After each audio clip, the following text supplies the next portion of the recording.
सभी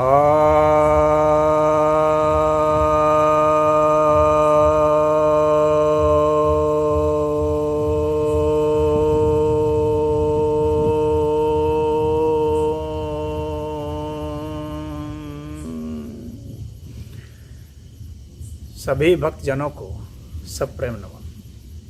भक्तों, आज आपके समक्ष महर्षि पतंजलि द्वारा रचित योग सूत्र ग्रंथ के चौथे अध्याय, जिसे कि कैवल्यपाद कहते हैं, के 16वें सूत्र की व्याख्या करने जा रहा हूँ।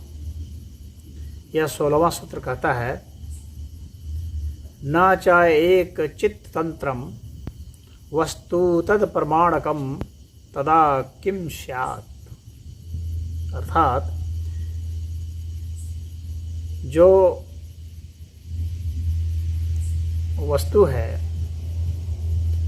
वह एक चित्त के अधीन नहीं है, क्योंकि जो वस्तु है वह जो चित्त है बिना उसके प्रमाण के उस समय क्या है।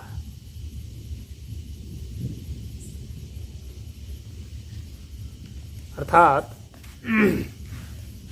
इसको ऐसा समझें कि कोई भी एक वस्तु है, यदि हम यह समझते हैं कि वह वस्तु वह चित्त के अधीन, उस विज्ञान के अधीन है, उस ज्ञान के अधीन है कि जब उसको ज्ञान हुआ तो ही वह वस्तु है। यदि हम चित्त और वस्तु का ऐसा संबंध मान लेते हैं कि चित्त जो है उस वस्तु को ग्रहण करता है, तो हम कह सकते हैं कि हमारा चित्त ग्रहण किया तो यह वस्तु अस्तित्व रखता है। लेकिन यदि हमारा चित्त ग्रहण नहीं करता है, हमारा चित्त किसी अन्य वस्तु में लगा हुआ है, तो क्या जिस वस्तु को ग्रहण करना आया जो उदाहरण में है, क्या उस वस्तु का अभाव हो जाएगा? तो नहीं अभाव होगा। उस वस्तु को दूसरा चित्त ग्रहण करता है, या अगर कोई भी चित्त ग्रहण नहीं कर रहा है फिर भी वह वस्तु अपने आप में अस्तित्व तो रख रहा है। यानी वस्तु अपने अस्तित्व के लिए किन्हीं भी चित्तों पर आधारित नहीं है कि कोई चित्त उसको ग्रहण करे, कोई चित्त उसे देखे, समझे, स्पर्श करे तो ही उसका अस्तित्व है, ऐसा नहीं है। यानी वह अपने अस्तित्व के मामले में स्वतंत्र है। वह चित्त की सत्ता इन वस्तुओं के द्वारा प्रमाणित होने के कारण नहीं है। यदि हम यह सोचें कि वह जो वस्तु है हमारे चित्त के प्रमाण के कारण ही है, तो ऐसा भी नहीं। बहुत सारी वस्तुएं ऐसी हो सकती हैं जिसको हमारा चित्त ग्रहण नहीं कर पा रहा है,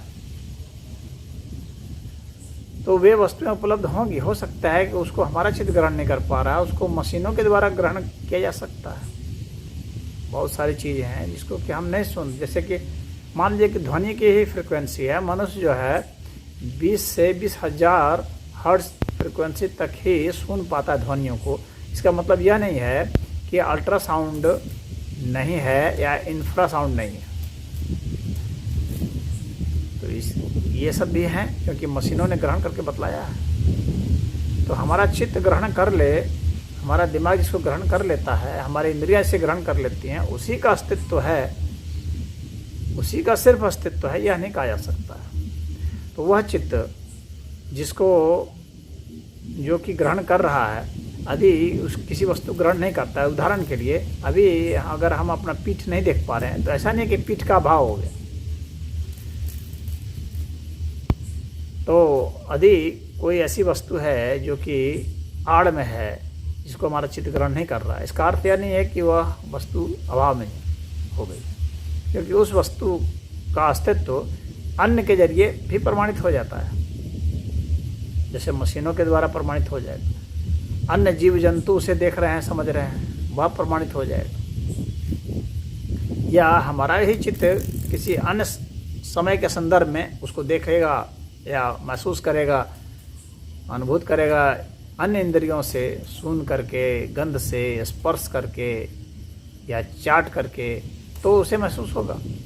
तो ऐसा नहीं है कि जब हम उसको महसूस कर रहे हैं, अनुभूत करते हैं, उसी समय ही उसका अस्तित्व होता है, अन्य समय में उसका अस्तित्व समाप्त हो जाता है, ऐसा बिल्कुल भी नहीं होता है। तो यहाँ पर पतंजलि जी यह बतलाना चाह रहे हैं कि चित्त का अस्तित्व भिन्न है और वस्तु का अस्तित्व भिन्न है, और वस्तु अपने अस्तित्व के लिए चित्त पर निर्भर नहीं है कि चित्त उसको ग्रहण करेगा तभी वह वस्तु प्रमाणित होगी, ऐसा नहीं है।